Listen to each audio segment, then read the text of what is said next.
I think the most important thing that I've got out of the chambers and other networking groups is the educational part. How to run your business, discuss issues and problems and resolve any issues that you had, as well as learn other parts of business with varying different companies. And welcome to the Business Behind Your Business, conversations to help your business grow and thrive. Hi, I'm Paul Sweeney, founder of Pretium Solutions, Chartered Accountants and Certified Business Advisors, hosting the Business Behind Your Business.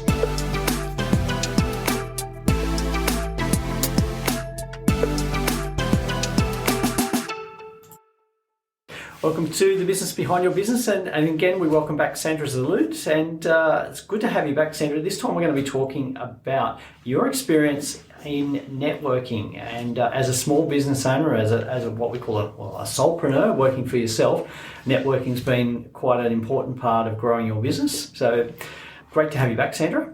thank you, Paul. Good. And look, so how did you get started in networking? Because there's a lot of networks out there, and it can be quite a scary concept for people. So what did you do to get started? Okay, well, first of all, I went to look at what was available online, because obviously these days that's where we start. And luckily I found that the Hillshire Council, which has one of the best assistance for small business available online, actually had a list of all the networking groups that were available.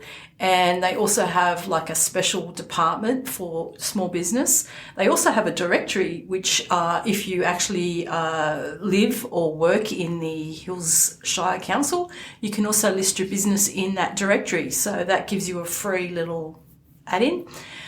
You can actually go see the economic development person and discuss things. And it also has a list of all the networking groups, most of the networking groups available. So obviously there's quite a few different networking groups. So how did you decide which ones to start with? Originally I was going to go for a small one, but I didn't end up going there first. I'm there now, but I didn't go there first. I originally went to the chamber, so the chamber events. I've been to a couple of chamber events, both in the Hills District and also Blacktown, Parramatta and Hornsby. So there's chambers or business chambers in a lot of different council areas, and there's even a New South Wales business chamber. So business chambers can be found basically everywhere, so correct. There'll be one close by. So the business chamber, and what was your impression the first time you went to a chamber, a business chamber networking? I found that very sociable, and I found the information. Most chambers have an information night, so my first experience, I had a full understanding of how a chamber works and how it's not about sell. It's not about handing out your business cards and trying to flog your business. Yeah. Basically, it's about being there to network and to actually meet people with like-minded businesses and so forth. So would you say that, so instead of just being there to sell, you're actually there building relationships which have helped with your business? I think the most important thing that I've got out of the chambers and other networking groups is the educational part, is how to run your business. With the chamber, for example, we had groups where we would discuss issues and problems and resolve any issues that you had, as well as learn other parts of business with varying different companies and so forth. The other thing that I find very important as well is building relationships. When you run a business, you need other people. For example, yourself, if I wasn't in a chamber, I wouldn't have met you, Paul, and you wouldn't have been my accountant. So you've got, the accountant, and now even meeting other people like Jason Smith, for example, I will give him my equipment finance loans because I don't do equipment finance. So getting to meet people that can help you, or Jim Mills for, financial planning, getting to meet different people that you need within your client base, so you add value to your clients, basically. Yeah, so building relationships and being able to tap into the skills and expertise of other people that get the best results for your clients. And look, that could be for people in any industry, that you can use those relationships that you establish in those chambers and other networking groups. So it's not, we've given some very specific examples here of how a mortgage broker works with asset finance accounting and financial planning to grow your business and improve your client's business. But that same process is available to people in any business, really. There are people within business chambers and networking groups that can add value to your clients and to your business, regardless of what industry you're in. So that's a great thing. Yeah, you get to meet, conveyancers, solicitors, pest control people. You can get because you get to know them and you learn to know them, you get to trust them, and then you do business with them. Yeah, no, that's great. So what are some of the other kinds of networking that you've tried? So you mentioned the business chamber. What other groups have you tried? I think I've tried nearly all of them, or quite a few. Or been invited to some. There's some boutique, smaller ones that actually you invited me to. I am presently in a small group where it's educational. You actually go to and you learn important things like how to use your website and all sorts of things like that, how to interact with people, and how to even business plans and stuff like that. Mm-hmm. Then there's another group I've joined where it's like a speed dating. You're basically handing out referrals to people and speed dating over lunch. Mm-hmm. I've been to BNI, which is Business Network International. I'm also a part of the Hills Business Mums, also Empowered Women's Group. Mm-hmm. And where else am I? A few other places. Women with altitude as well. So there's plenty of different networking groups out there, and they all seem to have slightly different niche or reasons for why they are there. So obviously Business Mums is specific to business mums, and there are some specific groups around. But you mentioned the one that focuses on education, and then the other one that focuses on actually creating referral business for other people. So there are different types out there. And look, do you have a goal when you go to a networking group or a function? What's the reason you're there, or the outcome that you're trying to get from each networking group? It depends. With the chamber, I actually enjoyed the social side of it, which I had to stop and rethink what I was actually doing.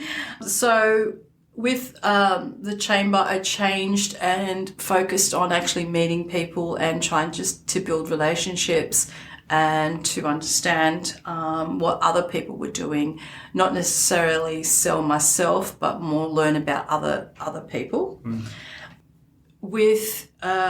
So that was the chambers. With BNI, it's all about business. It's actually about referrals and all that. With them, though, you do need to allocate a lot of time and every week, and you need to be consistent. You also need to assist BNI in ways, so you need to have time. So the time factor can take that. And then you've got, like I said, the that speed dating one, and you also have online ones. So that's one that I haven't done. There, which is listed on the Shire Council. There's an online one if people prefer to stay in their, work environment, or don't actually want to go somewhere, or don't have the vehicle or the means or the transport to get there. There are online ones as well. Okay, yeah, good. So each group has a different sort of purpose as well, and what you get out of it will differ. And you mentioned the time commitment in there. So obviously, each commitment to a networking group requires an amount of time. Do you put a limit on how much time you spend with those groups, or? I have now, because we've only basically got 1,000 minutes a day. So that 1,000 minutes a day has to be used pretty wisely. Time doesn't come back. You can't catch it back. Yep. So, yes, I have revised, how much I do. It's just like everything. You have to do time management, the same with, and also dedicating time to myself is important. Yeah, no, that's really important to that one. You're looking after yourself and self-care. So yeah, the time. So if you're reviewing how much time you're spending on each network, then obviously you probably need to make some changes around which networks you commit to for a certain period. I know it's very easy to say, oh yeah, I need to go to this and I need to go to that and I want to go to that, but putting a limit on how many groups are involved in at one point, or go to certain events at certain times. Even the educational one, which is independent network group, even with them, I don't always go. Like, for example, I won't be going to the next one because it's not a part of. I don't need to do what they're educating this time. I don't need that information, so I may not attend. So. Yeah.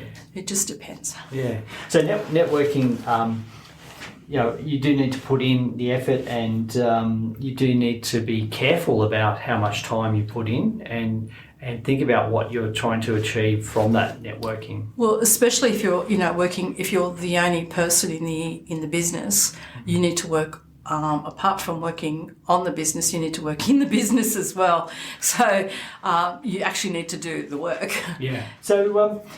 If you were starting out again, like starting your business again, what would you do differently when it comes to networking? What changes would you make, or how would you approach it differently? I would investigate them a little bit more in more detail, and just when you go there, just remember that they are trying to get you into the group, and they are trying to basically sell to you as well. So you really need to look between the lines and understand whether that is the type of networking that you want to do. Also, you need to look at the cost of it. Yep. And what it's going to cost you over the time, because if you're not going to get the benefit, or in this case, you really do need to get the business in to be spending that amount of money that you're going to spend. You need to obviously look at that as well. Yeah, so I guess talking to members of the network that you're considering joining, or even talking to people that were part of the network, and finding out what value they got out of it, what they found good, what they found challenging, that would be helpful to know before you commit to a group. Yes, and then also have goals and set outcomes to actually meet people that you want to meet, and then also to make an arrangement to see those people outside of the group, which is where I think I've could have improved, can improve on there. Yeah, because I think really with the benefit of establishing a network is that it's not just those structured events where you can get to know somebody's business and find out more about how they can help you, how you can help them, or maybe how you can get some work, referral work from them. But it's those meetings outside of those scheduled events that really are powerful in establishing business relationships and also the personal relationships. So. And also the other thing that I didn't mention, which is they also a lot of times will refer you on Facebook and things like that. So if they're a part of certain groups and they need, like for example yourself, whenever I see someone's looking for an accountant, I'll put your name in, or depending on what sort of type of industry they're after, you get that assistance as well.